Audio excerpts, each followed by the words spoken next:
USS പരീക്ഷയ്ക്ക് വേണ്ടി തയ്യാറെടുക്കുന്ന കുട്ടികൾക്ക് കേരള പാഠാവലി അടിസ്ഥാനമാക്കിയുള്ള ഏതാനും ചോദ്യങ്ങളും ഉത്തരങ്ങളും നമുക്കിന്ന് വിശകലനം ചെയ്യാം.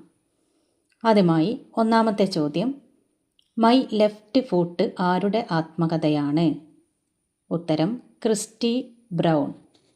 രണ്ടാമത്തെ ചോദ്യം, കാൽവിരലിൽ വിരിയും കവിത ഏത് സാഹിത്യ വിഭാഗത്തിൽ പെടുന്നു? ഉത്തരം ആത്മകഥ. മൂന്നാമത്തെ ചോദ്യം, പ്രശസ്ത ചിത്രകാരനും ശില്പിയുമായ ആർട്ടിസ്റ്റ് നമ്പൂതിരിയുടെ യഥാർത്ഥ പേരെന്ത്? KM വാസുദേവൻ നമ്പൂതിരി. നാലാമത്തെ ചോദ്യം, കേരളത്തിലെ അമൃത ഷെർഗിൽ എന്നറിയപ്പെടുന്ന ചിത്രകാരി ആര്? ഉത്തരം TK പത്മിനി. അഞ്ചാമത്തെ ചോദ്യം, ജസ്ഫർ ഏതു രംഗത്താണ് പ്രശസ്തനായത്? ഉത്തരം ചിത്രകല. ആറാമത്തെ ചോദ്യം, എൻ്റെ ഹൃദയതാളം ഉയരുന്നത് ആദ്യമായി ഞാൻ കേട്ടു. എപ്പോഴാണ് ഹൃദയതാളം ഉയർന്നത്? ഉത്തരം എൻ്റെ ചിത്രങ്ങളെ പുകഴ്ത്തി പറഞ്ഞപ്പോൾ. അടുത്ത ചോദ്യം, കുട്ടികൾക്ക് വേണ്ടി നടത്തുന്ന പെയിൻറിംഗ് മത്സരത്തെക്കുറിച്ചുള്ള അറിയിപ്പ് ഏത് പത്രത്തിലാണ് ക്രിസ്റ്റി വായിച്ചത്?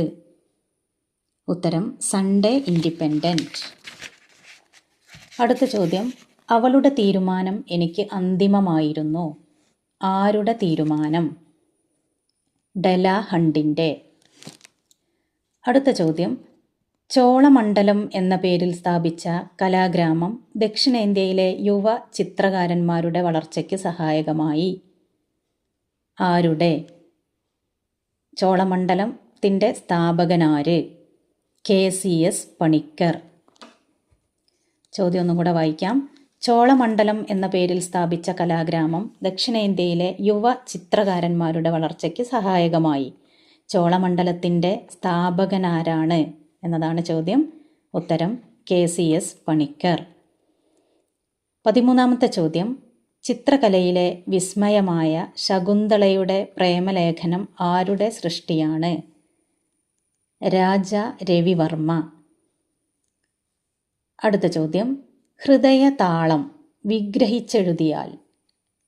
വിഗ്രഹിച്ചെഴുതൽ എഴുതിയത് പരീക്ഷയ്ക്ക് ചോദിക്കുന്ന പ്രധാനപ്പെട്ട മറ്റൊരു ഭാഗമാണ്. അത് പ്രത്യേകം ക്ലാസ് തരുന്നതായിരിക്കും.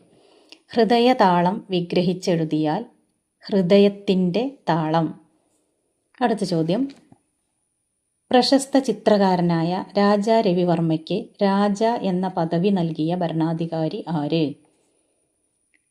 ഉത്തരം കഴ്സൺ പ്രഭു. അടുത്ത ചോദ്യം, രാജ്യത്തിനകത്തും പുറത്തും അറിയപ്പെടുന്ന ഗണേഷ് കുമാർ കുഞ്ഞിമംഗലം ഏത് രംഗത്താണ് പ്രശസ്തനായത്? ഉത്തരം ചിത്രകല. അടുത്ത ചോദ്യം, താഴെ കൊടുത്തിരിക്കുന്നവയിൽ ചിത്രകലയുമായി ബന്ധമില്ലാത്ത പേരേത്? MV ദേവൻ, ജയബാലപ്പണിക്കർ, സർദാർ KM പണിക്കർ, രാജ രവിവർമ്മ. ഒരു ജനറൽ ക്വസ്റ്റ്യൻ ആയിട്ട് വരും. ഉത്തരം സർദാർ KM പണിക്കർ. അടുത്ത ചോദ്യം, കളമെഴുത്ത് ഒഴിച്ചുകൂടാനാവാത്ത ഒരു അനുഷ്ഠാന കല ഏതാണ്? കളമെഴുത്ത് ഒഴിച്ചുകൂടാനാവാത്ത ഒരു അനുഷ്ഠാന കല ഏതാണ്? ഉത്തരം സർപ്പം തുള്ളൽ. അടുത്ത ചോദ്യം, ചിത്രശലഭങ്ങൾ എന്ന പാഠഭാഗത്തെ അടിസ്ഥാനമാക്കിയുള്ള ഏതാനും ചോദ്യങ്ങളാണ്. ശ്രദ്ധിക്കുക. ചിത്രശലഭങ്ങളെ കവി ആരായിട്ടാണ് അവതരിപ്പിച്ചിരിക്കുന്നത്? ചിത്രകാരന്മാരും ചിത്രകാരികളുമായി.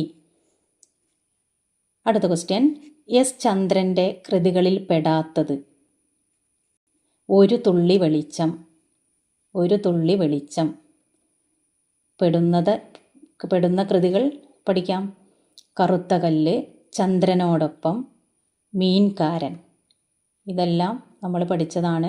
S ചന്ദ്രൻ്റെ കൃതികളിൽ പെടുന്നതാണ്. പെടുന്ന കൃതികൾ പഠിച്ചെടുക്കുക കേട്ടോ.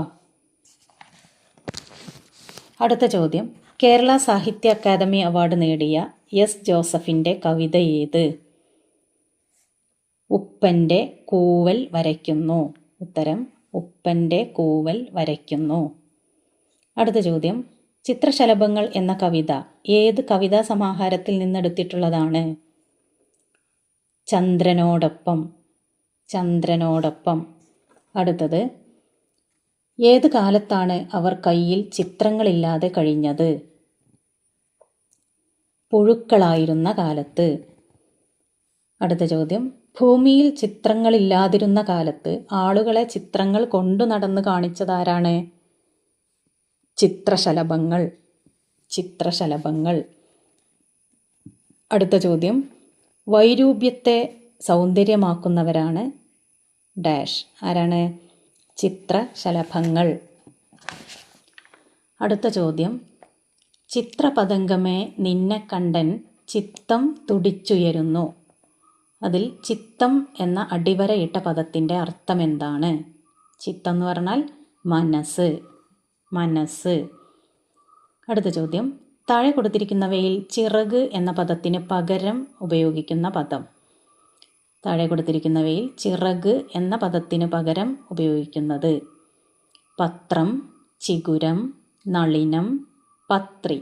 ഇതിൽ ചിറക് എന്ന പദത്തിന് പകരം വരുന്നത് പത്രം. അടുത്തത്, പൂമ്പൊടി വിഗ്രഹിച്ചെഴുതിയാൽ.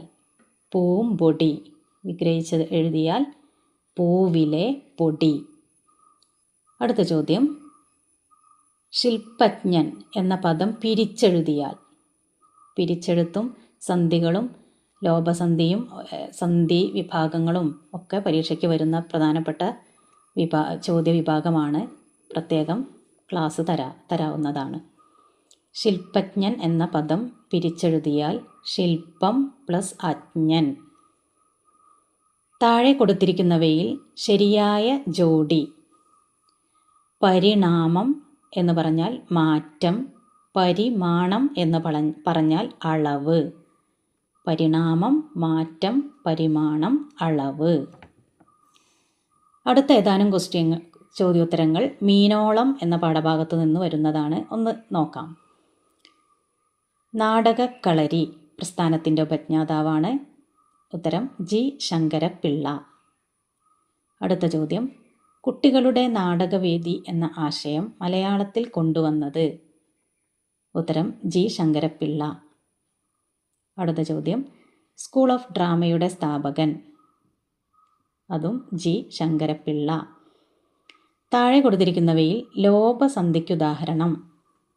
ലോപസന്ധി നോക്കാം. പച്ചക്കുതിര, അക്കാലം, കടപ്പുറം, 800. അതിൽ ലോപസന്ധിക്കുദാഹരണമായി വരുന്നത് കടപ്പുറം. അടുത്ത ചോദ്യം, നാടകക്കല വിഗ്രഹിച്ചെഴുതിയാൽ. നാടകം എന്ന കല. നാടകക്കല വിഗ്രഹിച്ചെഴുതിയാൽ നാടകം എന്ന കല. അടുത്ത ചോദ്യം, താഴെ കൊടുത്ത പദങ്ങളിൽ അമ്മ എന്ന പദത്തിന് സമാനമായ അർത്ഥം വരുന്ന പദങ്ങൾ ഏതെല്ലാം? ജനനി, ജനയിത്രി, തായ. ഇത് മൂന്നും അമ്മ എന്ന പദത്തിന് സമാനമായ പദങ്ങളാണ്. ജനനി, ജനയിത്രി, തായ. അടുത്ത ചോദ്യം, കുട്ടികൾക്ക് വേണ്ടി കേരളത്തിൽ രൂപം കൊണ്ട ബാലനാടകവേദി. കുട്ടികൾക്ക് വേണ്ടി കേരളത്തിൽ രൂപം കൊണ്ട ബാലനാടകവേദി രംഗപ്രഭാത്. അടുത്ത ചോദ്യം, താഴെ കൊടുത്ത സൂചനകളിൽ നിന്ന് കലാകാരനെ കണ്ടെത്തുക. പൊന്നാനി കരുവാട്ടില്ലത്ത് ജനനം. രണ്ടാമത്തെ പോയിന്റ്, ആയിരക്കണക്കിന് രേഖാചിത്രങ്ങൾ അദ്ദേഹം രചിച്ചിട്ടുണ്ട്. അടുത്തത്, അരവിന്ദൻ്റെ ഉത്തരായനം, കാഞ്ചന സീത എന്നീ സിനിമകളുടെ ആർട്ട് ഡയറക്ടറും കൂടിയായിരുന്നു ഇദ്ദേഹം. ആരാണ്? ഉത്തരം ആർട്ടിസ്റ്റ് നമ്പൂതിരി. ആർട്ടിസ്റ്റ് നമ്പൂതിരി. അടുത്ത ചോദ്യം, ചവിട്ടുനാടകം എന്ന കലാരൂപം കേരളത്തിലെത്തിച്ചത്. പോർച്ചുഗീസുകാർ. ഉത്തരം പോർച്ചുഗീസുകാർ. ഏത് ജില്ലയിലെ തനതായ കലാരൂപമാണ് പൊറാട്ടുനാടകം? ഏത് ജില്ലയിലെ തനതായ കലാരൂപമാണ് പൊറാട്ടുനാടകം? പാലക്കാട്. ഉത്തരം പാലക്കാട്. അടുത്ത ചോദ്യം, കേരളത്തിലെ നാടോടികളായ കക്കാലന്മാർ പരമ്പരാഗതമായ രീതിയിൽ അവതരിപ്പിച്ചു വരുന്ന കലാരൂപമാണ് കക്കാരശ്ശി നാടകം. കക്കാരശ്ശി നാടകം. അടുത്ത